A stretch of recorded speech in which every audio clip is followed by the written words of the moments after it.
smidgen of what I'm telling you when I talked about the Dogons, from what I've gotten so far.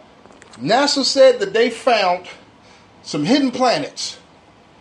The Dogons knew about it way, way back. They told them that they were planets out there. Oh, no, they're not. No, it's not. It's not possible. When they did find one, they were like, oh, we made a discovery. No, Dogons told you. You know what they said to them? They said, how do you know? They said, people from up in the sky told us. And there's still stuff right now that is undeniable that they knew before science and all the stuff today. Come on now. But when we are just in the church and we are not, like I said before, everybody, you can't just hold God in those 66 books plus the other 14. You can't do it. He's bigger than all of this. So you mean to tell me they're just limited to that? It's not possible. We have to get out of the brainwash that we have to stay in this little box and we don't listen to anything anybody else says. Do you listen to me, everybody? I have a friend in New York City. A lot of the stuff that's going on now was going on was happening, and he told me all about it in the 90s. You know what? I was sitting in church. Shut up, man. You don't know nothing. Be quiet. He told me about the chip back then.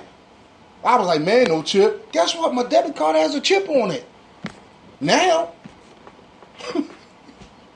now do you get what I'm talking about? I was so busy sitting in church just saying Jesus and God, and Islam and all this other, and all these other things, they're just wrong, and that's just it. Because what did they tell you? If you listen to the other stuff, you might go in that direction. Understand this, I listen to people not believing in Jesus all day long. Now, everybody believes in God, they just don't want to believe in Jesus. Hey, we all have free will. You must understand that. You have free will, that's your free will. God gave it to you, use it. Everybody, please, stop walking on the borderline of freedom and grab your freedom. You've heard me do my confessions many times. I used to, man, some Bible study nights, I was too tired, I didn't want to go. And if I didn't, guess what? I heard what somebody else did. I heard how hard you worked. Well, you're not me.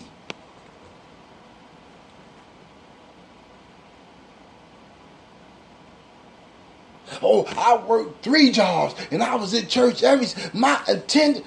Guess what? Now look at you. You in a walker, you can't stand on your own 2 feet, you done beat your body up. See, you know what? We're going to get real with it. Thank God that you're still here.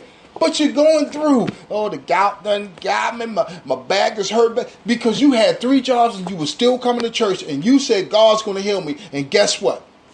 You need medication. That's another part of the brainwash. Can I ask this and offend? Please accept my offense. Is God that needy?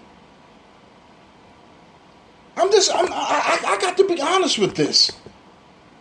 Is God that needy the way y'all are trying to brainwash people? Everything is God. Everything is God when you get up, when you go down, when you every day, all the time. Now I understand man must always pray. I understand that. I have no problem with that. But as Elder Kirk has said on many occasions, you are so busy working, there's no time for God. And I'm talking about spiritual work, not your regular work. You got your regular work, then you're trying to do spiritual work. What, is this a common sense thing? People don't understand. Y'all got to wake up. Stop going on the borderline of freedom and embrace it.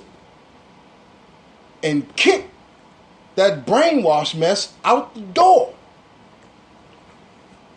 It just behooves me sometimes some of the things that I see.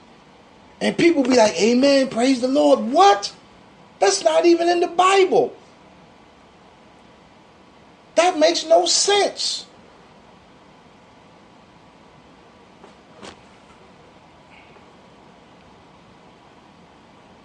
Some people will do this until the day they die. And Elder Kirk wants the opportunity to please ask them to turn away from the brainwash, the bondage, and begin to study the word on your own and find out that God is yours every single day. And just because the pastor has a good word on Sunday does not mean that you're supposed to wait from Sunday to Sunday to hear what God has to say. God speaks every day. Now I know, hey, there's a lot of stuff going on with that. I understand that. Some people say God hasn't spoken to me. God, hey, it comes in different ways, different forms, different sizes, different avenues.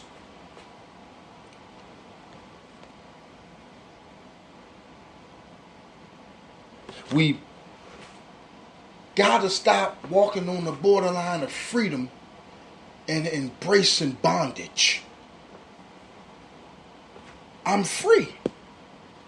I'm free, then I should not have nobody telling me that I can't go here or go there. Now I understand spiritual authority. And when I say nobody telling me, as we talked about this before, God has told me to go here, but pastor, overseer, whatever, bishop, apostle, but you have been so busy over there that when Elder Kirk comes to tell you this is where God would have me to be, I'm not feeling that in my spirit. You will not be going. And guess what? You have to be obedient, but God told you.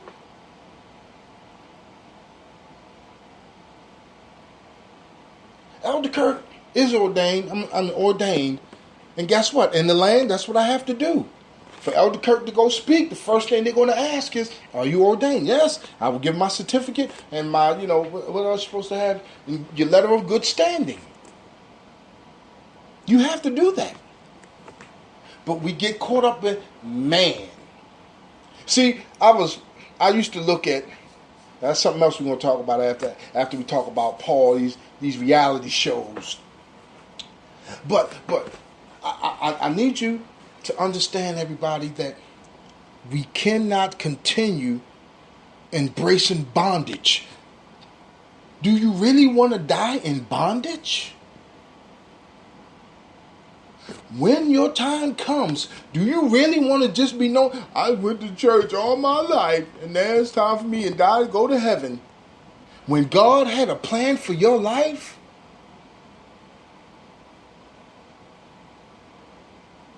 brothers and sisters, I tell you this truthfully. I want to do what God would have me to do. And me being Elder Kirk, you know what that pastor's going to tell me? Come on, y'all. I must do your vision first. And when I'm finished with your vision, God will then do your vision, because you must learn humility and you must learn to follow. Elder Kirk's 46. I have no problem following. I've been on my job for this year make 14 years. I have no problem following. And the pastors that I've been under will tell you, Elder Kirk I was not eager to stand up and speak. I was not waiting for my time to shine and all that other stuff. I was there to work. And when I say I was there to work, I was there to do, because what happened was Elder Kirk knew that there was a word in me, but every pastor I had been under was like, no, I need you on the sound. I need you, doing man things, which is, working. That's something else I'm going to offend on. We must get out of this thing, and I'm telling you, society has done this. My goodness, I got to keep up with all of this. So for everybody out there listening, I'm going to end here with stop walking on the borderline of freedom and embracing bondage. We set free, and guess what? I'm free. Any bondage that I accept, that's my decision. Do you understand? When you sign the line, my God, when you sign the line, guess what? you have agreed to bondage. Now understand this. I'm talking about on your job. I'm talking about on your church. At your church. When you sign on that line, you have agreed to the bondage that they have to offer. Because guess what? In our weak minds, we're thinking, like with anything, hey, I go to my job, I sign that line. Guess what? That job pretty much tells you what to do while you're on that job. Right? If you start your own business and you are contracted, that contractor will tell you, come see what I'm talking about? I'm going to get my own business. You still working for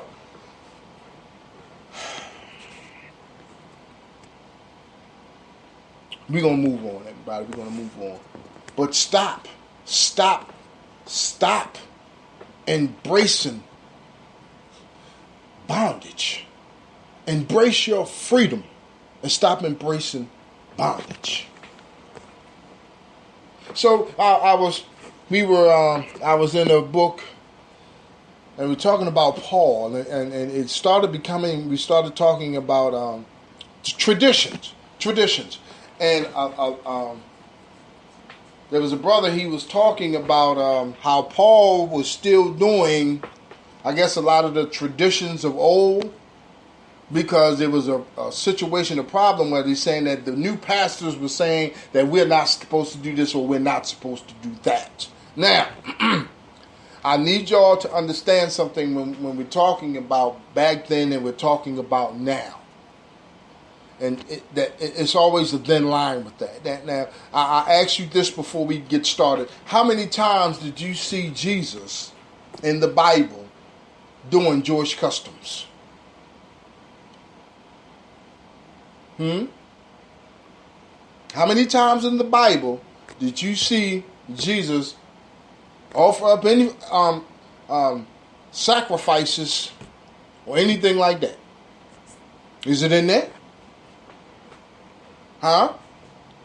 So when Paul was doing them things, do you understand? He was doing that by tradition of what, hey, understand this. I'm pretty sure, everything Jesus gave him, he gave.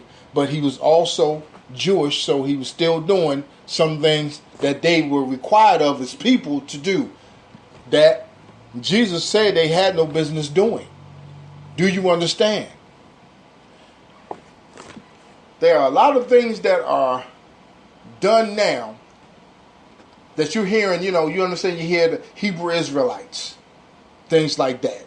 Well, we the original Hebrew Israelites, and we're still supposed to be doing. Understand this, everybody. And where the confusion kicks in and say, God says, I'm the same now, then, and forevermore. I'll just paraphrase that. I told y'all, the Kirk's not good at quoting all the time.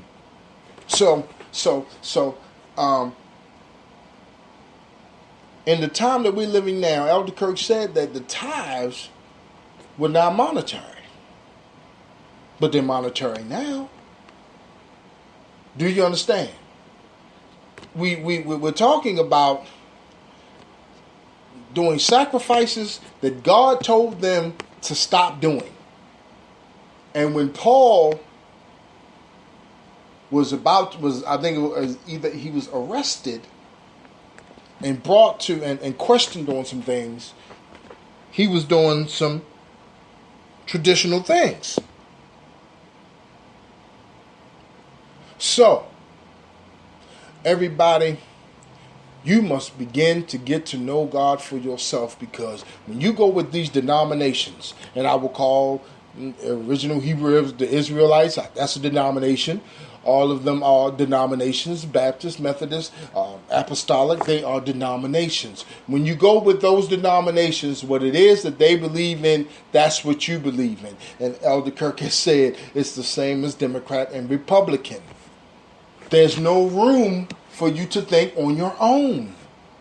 What they offer you, if you say I'm a Baptist, understand this. You believe what the Baptists believe. That's the way it's supposed to go. And let me use an example. If the Baptists didn't believe in, what is it that they don't believe in the apostles anymore. Let's just be real with it. I'm pretty sure maybe the Free Will Baptists, I don't know. But you're Baptist and you don't believe in, you don't believe in apostles. How could you do